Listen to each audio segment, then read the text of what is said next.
The 2008 Camping World RV 400 was the second race in the NASCAR playoffs, at that time known as the Chase for the Sprint Cup. Juan Pablo Montoya scored the pole for the race, but was later DQ'd in post-qualifying inspection with illegal shock absorbers, so he was placed in the 43rd and final position, giving the pole position to Jimmy Johnson, with Mark Martin alongside him on the front row. Kind of a weird situation ended up taking place before the cars even left pit road. Jeff Burton was having problems with his tach, and a crew member came inside the car to actually replace the tach before Jeff left pit road, and NASCAR allowed them to do that, as a tachometer is really important because that's how you judge your pit road speed, by your RPMs on your tachometer. Jimmy Johnson leads the field to the green flag. Green, green, green.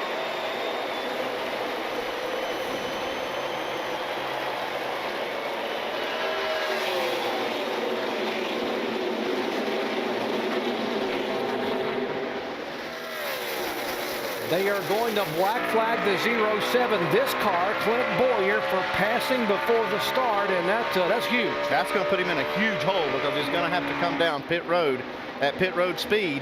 He's going to lose close to a lap, if not going a lap down by doing that. Show you what happened on the start here. Here's Clint Boyer. Yeah, that's legal on a restart, but it's not legal on the start of the race. We saw Dale Earnhardt Jr. get this same penalty at Bristol earlier. Sure did. Yeah, exactly. So Clint Boyer gets a drive-through penalty for passing before the start-finish line. Like Andy Petrie said, completely legal to pass on the outside on a restart, but in the initial start of the race, you cannot move out of your position in line until you pass the start-finish line. Unfortunately for Clint, he thought he was making a great move, but it ended up costing him. On lap 17, the 17 car of Matt Kenseth would take the lead from Jimmy Johnson. Jimmy Johnson currently leads the Camping World RV 400. That is until the 17 car of Matt Kenseth comes to the outside and takes the lead away.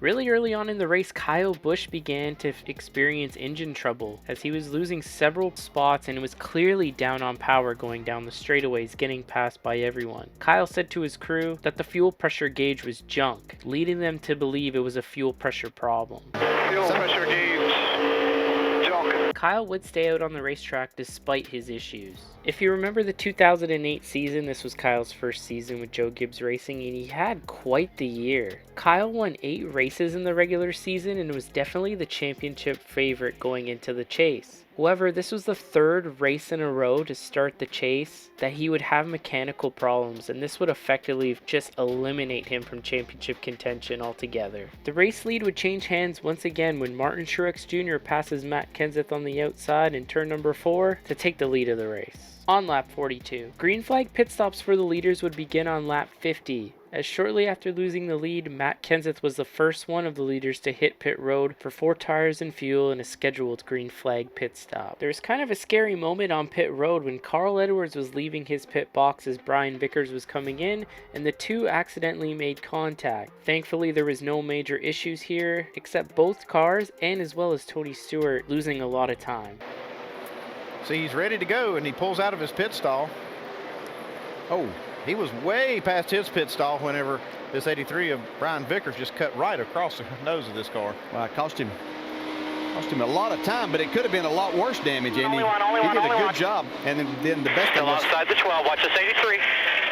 Well, he did a nice job just to miss the right front tire carrier for Tony Stewart. yeah, a little late on the spotter. Tell him to watch the 83. That's something that should have been being communicated to Carl before that. Yeah, these drivers don't realize who's coming in and who's going out.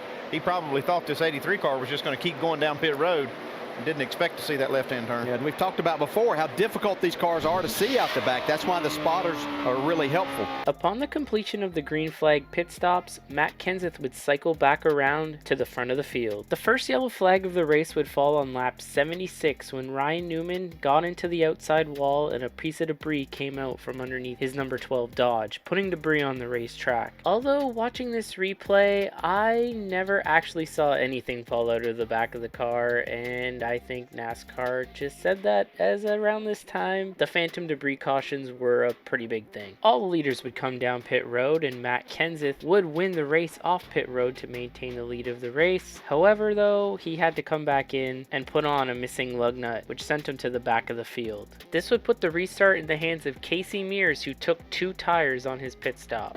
41 and 7, by the way, too fast on exit. They Reed Sorensen and the 7 car Robbie Gordon. Kevin Harvick up to 10th position, so he is making a move and keeps on coming. And Casey Mears, who has finished 2nd and 4th the last 2 times he has come here, has one good race car. He does, but look at this 18 car now. It's finally back up to speed. You can tell by just on that restart that his engine is running up to full song. He's trying to get by Bill Elliott right here on the inside to be that first car down 1 lap so he can get this thing back. Look at that 4 wide down the straightaway there. That was Sam Hornish all the way down on the apron. They're still 3 wide. Yeah, they're going to be 4 wide here. All Menard on the outside. Yeah, Tony Stewart made a nice little pass there to get himself out of that. Matt Kenseth, you can see, still right in the middle of it. As always, some pretty intense racing on the restart, 3 and 4 wide, with everyone coming through okay. Kyle Busch was fortunate enough to get his issues solved, but he still was a lap down in the race. Casey Mears actually built himself a pretty nice lead, but Jimmy Johnson was able to run him down, and just as Jimmy was attempting to make the pass for the lead, the 45 car of Kyle Petty would find trouble and the second yellow flag of the day was brought out. Slip on by him here down into turn number 1. He's having a tough time getting by him. Uh-oh, Kyle 45 cars around, caution's out. Second one of the race. Caution's out, caution's out. And a big break for Kyle Busch, who was the first car 1 lap down. That's going to get him back on the lead lap as we see the yellow for the 2nd time in the day here at lap number 94. Looks like Kyle coming in. Looks like he got on the apron, Rusty, just a little bit with his left side tires, upset the car, de-wedged it, and sent him for a ride. Yeah, it looks like it's totally unrelated to the dry shaft incident right now. So we've got 2 things going on in the racetrack. Kyle Petty spins, and his 66 loses his dry shaft, all in the same lap. So amazing. So you would think that everyone would want to hit pit road to get 4 tires at this moment as the crews get ready, but Casey Mears for some reason stays out on the racetrack. Even though it looked like his team was ready for Casey to come down pit road, they decided to stay out, which was definitely an interesting strategy call. A few other drivers would play the strategy game on this pit stop as well, as Mark Martin was the first one off pit road and he would take 2 tires, as well as the 31 and 19, and Jimmy Johnson was the first one off pit road with 4 tires. Casey Mears leads the field back to the green flag. Again, Casey Mears did not pit. He had pitted on lap 77. Mark Martin, everyone else behind him, came in and got fresh tires some 18 laps later. Let's see how that bodes for Casey. Yeah, the 8, the 31, and the 19, who are 2nd, 3rd, and 4th, all took on 2 tires there. So we'll see how that strategy plays out for them. See Jeff Burton trying to take that 2nd spot away from Mark Martin. I think that those guys that took 2 tires are going to be the best thing that happened for Casey Mears here to get a little buffer from those guys that have 4 tires. You see David Rudeman trying to stay up there and get a lap back. He is 1 lap down. He's trying to get that lap back from Casey Mears down on the inside. Yeah, 29 cars on the lead lap, including Kyle Busch, who's now being shown in 27th, and Rudeman trying to get there. It did not take very long for Jimmy Johnson to reclaim the lead of the race as he gets by Casey Mears on the outside in turns 1 and 2 to regain control. Jimmy Johnson trying to go up around his teammate and will take the spot away. The 3rd caution flag of the race would come out on lap 117 when Joey Logano, who is making only his 2nd career NASCAR Cup Series start, found trouble in turn number 3. Looks like he got up a little bit high there, Rusty, and just lost a little bit of grip on those tires, got into the right side of the race car. I'll tell you what, he's been doing a pretty good job the last couple of days, not getting this couple weeks actually, not getting his car in trouble, but he's been running around 40th all day long, just really no speed there right now. I must say, it's a pretty remarkable story of how badly Joey Logano struggled in the beginning of his career as part of the Gibbs organization, and then when he was given a second chance with Penske, how that really turned his career around, and now look at Joey, he's a 2-time Cup Series champion. Everyone hit pit road, and for the 2nd time today, Brian Vickers' team found themselves in trouble on pit road. As Tony Stewart was trying to leave his box, Brian Vickers' crew members were still in the way, and the gas man ended up on the hood of Tony Stewart's car. Martin Truex Jr. won the race off pit road, and he'll lead the field back to green. Martin Truex leading Jimmy Johnson, Clint Bowyer, Greg Biffle, and Jeff Burton down the green flag. All right, let's watch these restarts. They've been pretty wild so far. These guys don't take long to get 3 wide, Andy. Yeah, Junior's doing his part. He jumped up on the outside of Elliott Sadler on that restart. He actually gained a spot. And Kevin Harvick coming by on the outside there. Watching 3 wide down the back stretch. Let's check in on what the 18 was doing a moment ago in the pit. Shannon. Well, right now the team is telling me that they found a piece of paper in the cowl area. They think that they may have been, may have been the issue all along with what Kyle Busch has been experiencing with this car. Kyle Busch's problems seem to be resolved, as the team thinks it was a piece of paper causing all that trouble with the engine, as the engine would lose power, then gain it back, lose power, gain it back. Pretty wild that a piece of paper can do that. Trouble in turn 2. Get your hand up, get your hand up. Kansas sideways right in front of Mears and Edwards. This is probably going to work out okay for Matt. I thought he might slide up in front of these guys, but he gets real lucky. Well, what a job he did to keep the car down off of the groove in the racetrack, and Edwards and Mears right behind him able to get by. He gets a little bit of help from the 5 car, looks like. You can see all these guys back out of the throttle. Everybody did a great job behind him, giving Matt a chance to get that car out of their way. Matt's the one that did a great job there. Boy, I'm going to tell you, that was that was something else to save that race car. Yeah, here's our 3 wide that we were talking about, and Casey Mears dives off on into the corner. Matt not knowing that he's there, and then there's contact. So Casey just didn't get slowed down quite enough. What's he doing to try to save this car, DJ? Praying. And driving. No, he is driving. You can see he's got the wheels turned to the right. He in the gas, just trying to get away from all of those cars that are coming towards him. A great job by Matt Kenseth there. Prayer and throttle. That's the 2 things you've got to work in your... This was a quick caution with little to no cleanup, as everyone stayed out on the racetrack, and Martin Truex Jr. will lead the field back to green. 7 of the top 8 are chase contenders. The only one who is not up there is the leader, Martin Truex Jr. And Martin now has led 17 laps. He'd only led 26 laps the entire year thus far. I think Jeff Burton saw that restart that the 88 car got last time. He's going to block that move. He did a nice job there. Casey Mears, I think, watched Junior do that the last time. He went to the outside of Elliott Sadler and picked up that spot along with Kevin Harvick. See Kevin really sell that car down to the white line. It's been pretty impressive to watch these guys come back today too, starting back there, making their way towards the front into the top 10. Mears able to go around Marcus Ambrose. That's the 8th and 9th position there. 9th is Harvick. Jimmy Johnson trying to move in now on the 1 car and reassume the lead. Impressive. Martin Truex had 2 tires on that car and be able to hold Jimmy Johnson off to this point. Don't know how much longer he's going to be able to do that, but I think that it really shows up. Spin. Tony Stewart down through the grass here on the front stretch. Another one of our chasers having issues. That splitter makes a nice little mower up front there. Now we know how they got that grass mowed all pretty down through there. Another quick caution as they only completed 4 laps before Tony Stewart goes for a spin through the infield grass. See what happened here. Guess who? The 83 of Vickers. Oh, made some pretty good contact with that left rear, Brian Vickers. Brian may have to look at that left rear tire. Yeah, definitely. Yeah, they had the altercation. Actually, it was one of Vickers' crew members that was on the hood of the 20 car, and now the 20 goes for a wild ride. That shot right there shows you just how fast he's going sideways. Over 160 miles an hour through the infield grass. And here's the incident we talked about a moment ago. Tony trying to leave, and the gas man for Vickers on the hood. They're trying to get him off. Crew member kicks the door of the 20. Not real happy about Tony coming through the edge of their pits. And the latest nudge. I don't. Coming up out what of turn 4. What do you think? You think this is related? I don't think so. That's easy for you to say. Never know. Yeah. Once again, the leaders would stay out, and Martin Truex Jr. will lead the field back to green. Yeah, we got those 2 guys up front. Dale Jr. trying to make a move on the outside of Jeff Gordon there. Hadn't said too much about the Cats in 3rd place, and that's no one else but Greg Biffle. Yeah, there's Junior trying to sneak on the outside of that 24. Not Jeff Gordon's first rodeo, though. He's not going to give him a lane on the outside. Let's give a call to Clint Boyer, man. He's moved his way all the way in the top 5 after getting down a lap early.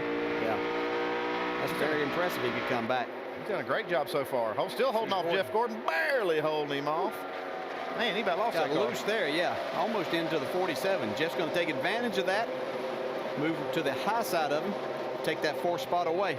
This would be the longest green flag run of the entire day of 85 laps, and with 91 laps to go in the race, the leaders would begin to hit pit road, making their green flag scheduled pit stops. When the cycle of green flag pit stops was complete, Jimmie Johnson would circulate back to the lead of the race. With 77 laps to go, the battle for the lead was really starting to heat up, as Carl Edwards ran down Jimmie Johnson and was putting immense pressure on him, eventually taking the lead from Jimmie. Once Carl Edwards was able to get track position, he was proving just how fast his number 99 Ford was. The sixth caution flag of the day would come out when the 28 car of Travis Kvapil found trouble in turn number 2. You see him right in front of Michael Waltrip here. Does slide up and get into the wall. And again, it doesn't take much for something to come off and get onto the racetrack, and that's where a lot of these guys are racing. He came off that wall real slow, too, and it looked like a lot of guys might be getting into the back of him. So, see a lot of guys coming right here behind him. Yeah, rode the wall all the way around. Bobby Labonte just snuck by right there. Of course, all the leaders would hit pit road, and Carl Edwards would lead them down pit road, but unfortunately, he got kind of blocked leaving his pit stall, and Jimmie Johnson was able to win the race off pit road and retake the lead of the race with under 50 laps to go. With 45 laps to go, Jimmie Johnson will lead the field back to green on the restart. Hope it's like it was at Dover the last 45 laps. So Sunday you go. Here we go. Pushing Jimmie Johnson on the start. He's ready to go, wasn't he? Yeah, he's ready to go. He's ready to go to work. Yeah, here's Jeff Gordon right in behind Carl. See what he can do with that 99 car. Can't quite hang on as Carl just did. Whoa, Steffel gets real loose in front of Matt Kenseth. And Junior way up against the wall, too, back there.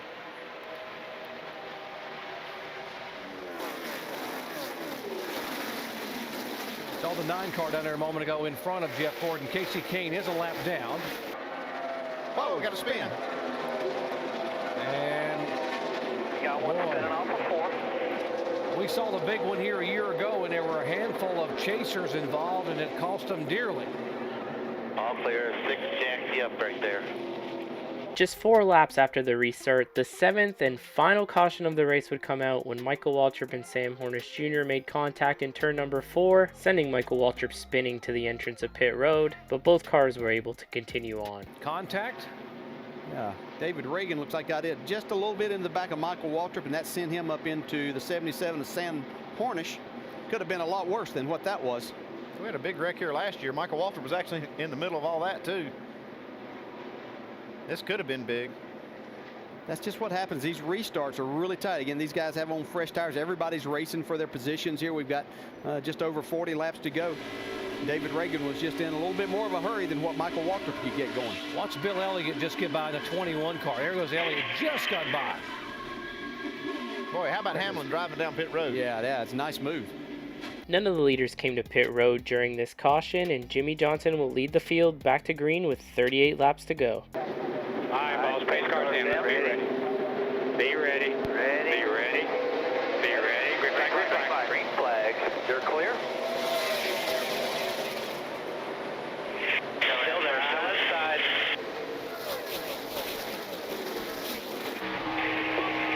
Clear. Clear low. Clear. Inside. 2 lappers on the bottom. 16. Green flag. Give 24. Clear. After the 17, there's a 2-car length gap. By 3, you in the 48. Something happened here to the 1 car. 16 up top, coming outside. Outside. It's rather unfortunate for Martin Truex Jr., who was having an awesome day in the 1 car. He developed a transmission issue late in the race, and this would end up putting the 1 car behind the wall and officially retiring from the event. Believe it or not, Martin Truex Jr. was the only car to not be running at the finish of this race. Every other car made it to the checkered flag. Now, this part of the race is just wild to me. With 12 laps to go, Michael Waltrip blows a tire, shredding the entire left front fender of his car, putting debris all over the apron of the racetrack as they show it here. And they never throw a caution for this, but other guys would get into the wall and they would say that there was debris and that was the reason for the caution. But that debris there that you see from Michael Waltrip's car was the only debris that was showed in the entire broadcast, the entire race, and they don't throw a yellow for that. But then again, it was off the racing line, but still, just bizarre. It just seemed like earlier in the race, NASCAR was desperate to throw a yellow, and now at this point in the race, race, they're doing everything to not throw a yellow. Just really weird, because you could clearly see in this replay here that the tire exploded on the track and there was debris that flew off the car when it exploded. But no yellow for this. The race continues. With 2 laps to go, Carl Edwards was doing everything he possibly can. He never let Jimmie Johnson get away from him on this run, and he was trying his hardest at the very end here to not let Jimmie pull away. He actually got really close to Jimmie, and with only 2 laps to go, he was right on him, coming to the white flag. He's got a fight on his hands here this last lap. We do. White flag. Get you somebody. Let's go get it now. That was big right there. Jimmie Johnson took that away. Carl Edwards was going to get to the outside of him, have a chance to make the pass. Still might get him right here. Here he comes, digging up off the corner, turn 2, half a lap away from the checkered flag. And what's Jimmie Johnson do here? He goes to that high side. Carl Edwards is going to go to the bottom. There we go. Oh, Goes right by him. Can it, with the car stick. Here comes Jimmie Johnson back. He's in the wall. Can he get it off the wall? We're back inside now. Oh, wow. Carl Edwards trying to hang on. Here comes Jimmie Johnson down, and Johnson will take the win. Wow. Woo! How good is that? Carl Edwards with the dive bomb of the century. Never ever lifted in turns 3 and 4. Knew he was going to hit the wall, but he just didn't plan on it slowing him down as much as it did there. And Jimmie Johnson was able to get back by him on the low side and go on to win the race. But it was one hell of an effort by Carl Edwards. And you might think that Ross Chastain was the first one to get out of his race car and compare the move that he made at Martinsville to a video game. Well, he wasn't, because Carl Edwards did it here in his post-race interview. You also broke things down a little bit with Jimmie Johnson moments ago. Carl, what did you want to discuss with him? I just wondered how far I cleared him by. I planned on hitting the wall, but I didn't plan on the wall slowing me down that much. Played a lot of video games where you can just run it in the wall and hold it wide open. And that's what I did, but it didn't work out quite the same as a video game. I just really, really wanted to win this race, so I feel bad for the guys back in the shop for tearing up their race car intentionally, but I wasn't going to get by him on the top, and I didn't want to go in there and slide job and hit him, and so I just did what I could do. But I just can't thank Office Depot enough, Ford, Aflac, all the fans here. I want to win this race more than any race on the schedule, and I guess I'll have to wait another year. That was Carl's side. Now here's Jimmie's perspective of the move that Carl Edwards made. Jimmie Johnson pulled his 48 car, took a big sigh, huge smile on your face. Jimmie, walk me through that last lap. What was going through your mind as the 99 was coming on strong? Where'd he come from? Those last 2 laps, he figured out something and got a bunch of grip, and man, he was there. I just didn't know where. Thought I had him under control, and then all of a sudden he was there. So great race. I saw the slide job coming and dodged it and got it won. It's teammates that win championships. How important was that last pit stop to get you off pit road into that clean air? Yeah, that really was the difference. 99 was probably better on the long runs there at the end of the race, and we did a great job of closing the gap. That pit stop from those guys really made the difference. I can't thank all the employee owners at Lowe's for their support, Chevrolet, this fall has been awesome, and all the hard work at Hendrick Motorsports. We're doing the right things. You know, we're just plugging along and doing our stuff. All right, well, Jimmie Johnson, according to NASCAR, is your points leader right now. Dave? Well, that's going to wrap up today's video. Thank you guys so much for tuning in. As always, subscribe to my channel for more great NASCAR content and IndyCar content. At the time in recording of this video, I upload every Tuesday at 5 p.m. Eastern Time, so that's when you can look forward to a new video on the channel. We revisit classic races throughout history and just remember some of the classic moments of motorsports. Once again, thanks for tuning in, and I hope to see you guys in my next one. Take care. Thank you.